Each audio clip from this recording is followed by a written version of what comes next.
हम लोग लाज में आके वह लक्ष्मण रेखा लांघ जाते हैं, और लक्ष्मण रेखा लांघ देने से यानी मर्यादा तोड़ देने से हमें सीता की तरह घना दुख उठाना पड़ता है। पुण्यात्माओं, एक लक्ष्मण रेखा हमने सतलोक में लांघी थी, वह मर्यादा तोड़ी थी, अपने परमपिता से हटकर हमने इस काल में मन फंसाया था। अब हम उस मर्यादा को उल्लंघन करने से आज कितना कष्ट उठा रहे हैं।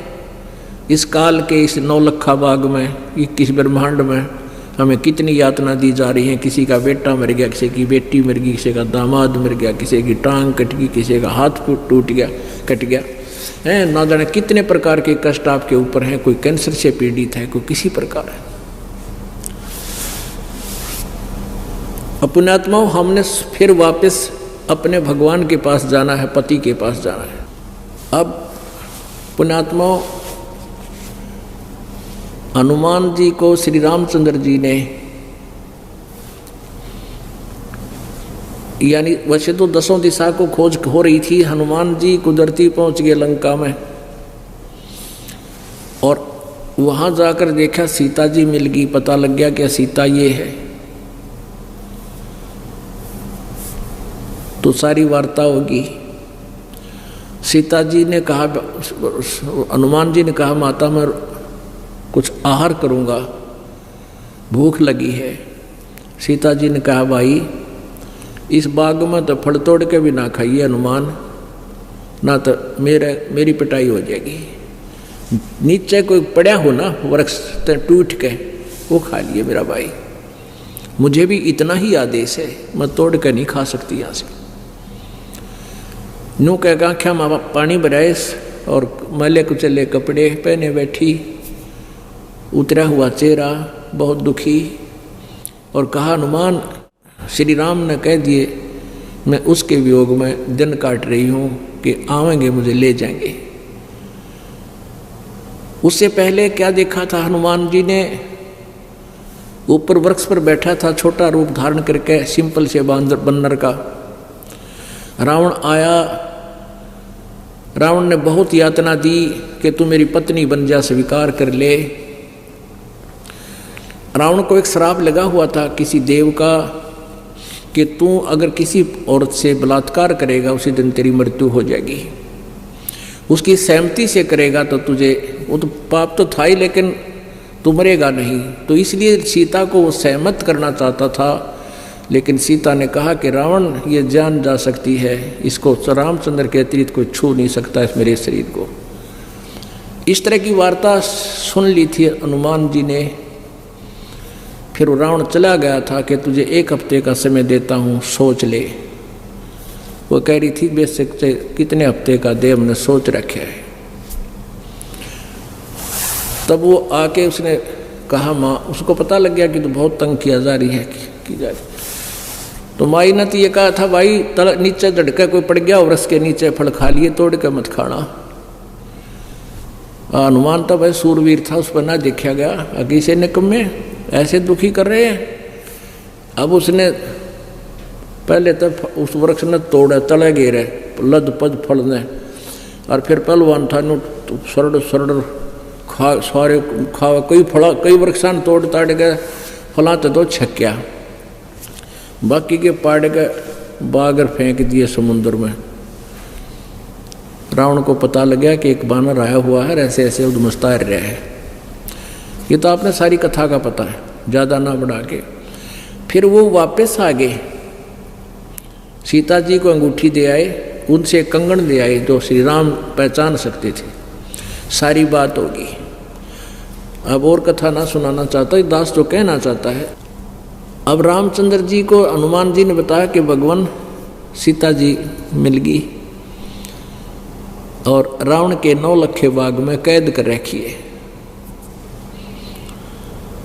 अब रामचंद्र जी हनुमान जी को अन्य व्यक्तियों से दूर ले गया कि आजा मेरे प्यारे बच्चे को। खुशी तो घनी हुई, मैं सीता जी की खोज कराया, सीने से लाया, प्यार किया कि आजा मेरे भक्त, मेरे संत, एक बार इधर आजा, 2 बात पूछूंगा।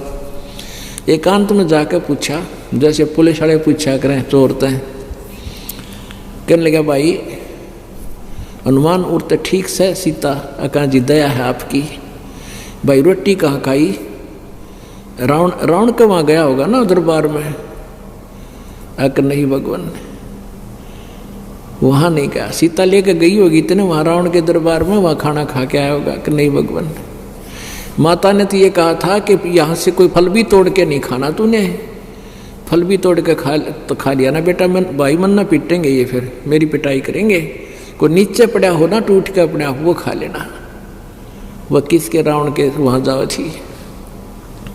फिर कहने लगा कि आर श्रृंगार खूब कर रखे होंगे, सुथरे कपड़े पहन रखे होंगे अच्छे बढ़िया। अक नहीं। क्या वो रावण के पास जाती थी? अक नहीं, मैंने अपनी आंखों देखा, सारी वार्ता बताई कि वो तो आपके वियोग में आपके अतिरिक्त किसी को सौंपन में भी नहीं सोचती। अपने आत्माओं, यहाँ रामचंद्र जी ये देखना चाहते थे, यदि वो आस्था मेरे में रखती है तो उसने लाऊं, और जय वो रावण से ही संबंधित हो चुकी है, रावण से घुल मिल गई है, फिर क्यों दुनिया मरवाऊं? दुनिया के लाल मरेंगे वहाँ पर, फिर क्यों लाऊं उसको छुटवा के? अगर वो मेरे में 100% आस्था है तो फिर उसको, उस आत्मा को अवश्य उस काल की, उस रावण की जेल से मुक्त कराना पड़ेगा। ऐसा ही हुआ। अपन आत्माओं, हम यहाँ उस काल के लोक में फंस गया के, और अभी तक हम तो अज्ञानता, मालिक को पता है कि हम अज्ञानता से इनको अपना मालिक मान बैठे थे। अब पता लग गया कि ये हमारे स्वामी नहीं हैं, यहाँ हमारा वो पति नहीं है, ये हमारा पति सतलोक में है, और वो हमें तभी ले जाएगा जब हम उसके अंदर सीता की तरह आस्था कर लेंगे। हम पति भर्ता पद से गिरे थे, हम पुनः उसी स्थिति में आ जाएंगे जैसे हम काल में आस्था इतनी कर ली थी इस ज्योति निरंजन में, हम अपने मालिक से भी विमुख हो गए थे, एक नहीं मानी उनकी। इतनी प्रबल इसमें आस्था थी, इतनी ही प्रबल आस्था अब हमारी उस परम पिता में हो जाएगी, तब वो हमें यहाँ से लेकर जाएगा। तब इस रावण के 9 लखे बाग से हमें रावण की कैद से, इस काल की कैद से छुटवाएगा, अन्यथा बात बने को नहीं। तो पुण्यात्माओं, परमात्मा कहते हैं, अभी आपने संतों की वाणी भी सुनी है कि जो पतिव्रता पति तैराती, आन पुरुष नहीं भावे, बसे पीहर में सुरत प्रीतम में, नो कोई ध्यान लगावे। कि हमारी आस्था इस तरह होनी चाहिए अपने परम पिता में, जैसे लड़की का विवाह हो जाता है, फिर वो अपने मायके जाती है, महीने 2 महीने अपने पति के साथ रह के, अब वो अपने घर पे अवश्य रहती है, किसी को पता नहीं वो के मन में रखती है, उसका एक पल भी ध्यान अपने पति से नहीं हटता, वो वहाँ की सारी सीनरी उसके सामने घूमती रहती है। जो पति भरता पति से राती, आन पुरुष नहीं भावे, पति भरता के मन में दूसरा पति नहीं सुहाया कर, दूसरा पुरुष नहीं सुहावेगा। सुहाने का मतलब ये नहीं है कि वो किसी का आदर सत्कार नहीं करती पति भरता, लेकिन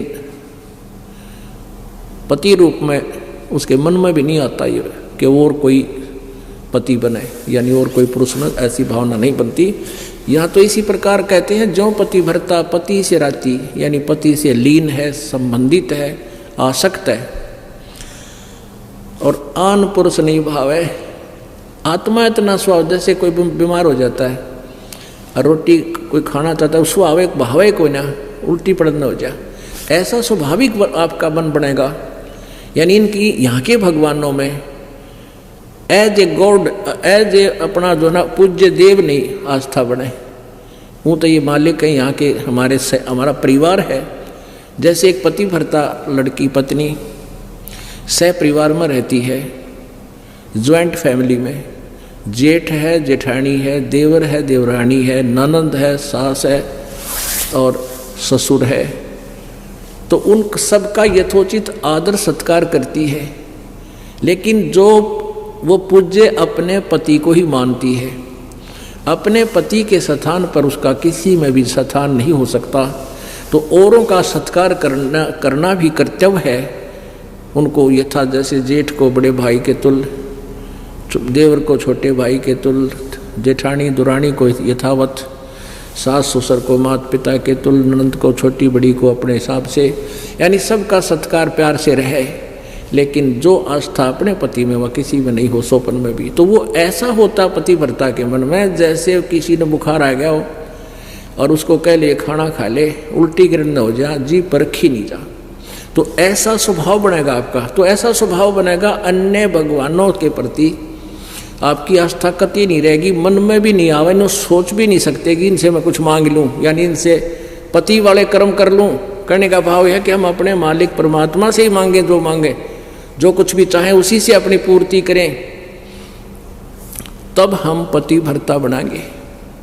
और फिर कहते हैं पतिव्रता जमी पर जो जो धर है पाँव, समर्थ झाड़ू देते हैं ना काटा लग जावे। पतिव्रता यानी ऐसी प्यारी आत्मा जो एक परमात्मा कबीर जी के अतिरिक्त किसी को सौंपन में भी नहीं सोचती, फिर वो अपने जीवन रूपी सफर में जब चलती है, वो समर्थ, वो पूर्ण परमात्मा, वो कबीर परमेश्वर उसके जीवन रूपी सफर में कांटों को बुहारता है, वो पाप कर्म रूपी कांटों को सब साफ करता चलता है। कहीं मेरी प्यारी आत्मा को कोई कांटा ना चुभ जा, कोई कर्म का दंड ना लग जा। कहते हैं इस प्रकार अपने परमपिता में ध्यान लगाओ।